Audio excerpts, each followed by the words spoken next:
April 19, 1995. It was a bright spring morning in Oklahoma City. People were going to work, dropping off their kids, sipping coffee. It felt like just another ordinary day. But at 9:02 a.m., everything changed. A massive explosion tore through the Alfred P.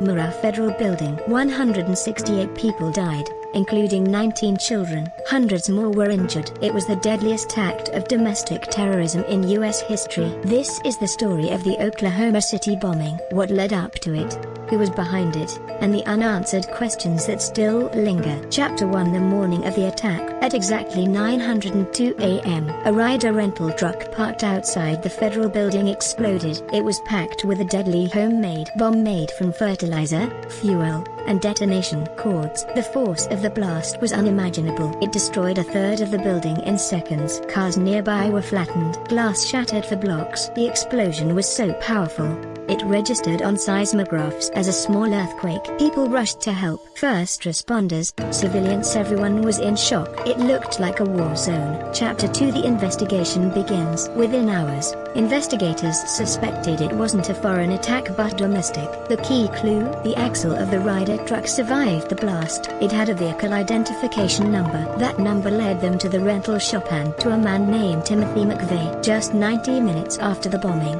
McVeigh had been arrested not for terrorism, but for driving without a license plate and carrying a concealed weapon. 3 days later, he was identified as the main suspect. Chapter 3. Who was Timothy McVeigh? Timothy McVeigh was a decorated Gulf War veteran. But after the war, he grew angry at the government, at society, at what he saw as tyranny. He became obsessed with gun rights, survivalism, and anti-government ideologies. He was especially enraged by two events: the 1992 Ruby Ridge standoff in Idaho, where an FBI sniper killed a woman holding a baby; the 1993 Waco siege in Texas, where a federal raid led to a fiery massacre of 76 people including many children. To McVeigh, these incidents proved that the U.S. government was the real enemy, and he decided to strike back. Chapter 4. The plan. McVeigh, along with his friend Terry Nichols, spent months planning the attack. They studied bomb-making guides. They stole explosives. They mixed over 4,800 pounds of ammonium nitrate and nitromethane to create a massive truck bomb. Why the Murrah building? Because it housed FBI, DEA,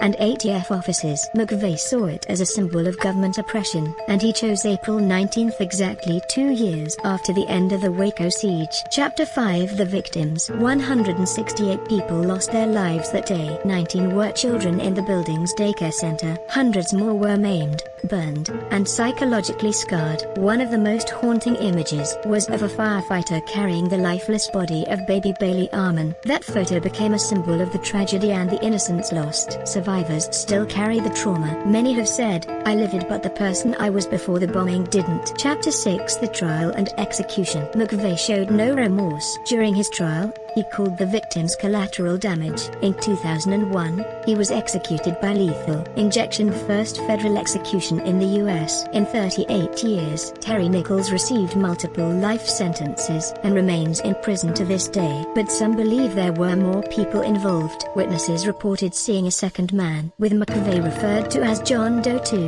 That man was never identified. Was there a wider conspiracy? Chapter 7. Conspiracy theories and controversies. Over the years, may have questioned the official story. Some believe the FBI ignored warning signs. Others think McVeigh was part of a larger militia movement, or even manipulated by deeper forces. There were reports of unexploded bombs found in the building, and surveillance footage from the scene. Much of it was never released. To this day, some families of the victims demand transparency, asking what really happened that morning. Chapter 8. Legacy and lessons. The Oklahoma City bombing changed America. It led to stricter anti-terrorism laws. It reminded the nation that threats can come from within, it just abroad. The site of the attack is now home to the Oklahoma City National Memorial. Rows of empty chairs sign for each life lost. Every night, they're lit, glowing in solemn remembrance. The words engraved at the memorial read, "We come here to remember those who were killed, those who survived, and those changed forever. Conclusion: the Oklahoma City bombing wasn't just a tragic event, it was a wake-up call, a reminder of the dangers of extremism, especially when fueled by hate and ideology. It showed us how one man's rage could destroy hundreds of lives, and it taught us the cost of forgetting history, because if we don't remember what happened on April 19, 1995, we risk letting it happen again. In memory of the 168 lives lost, never forgotten.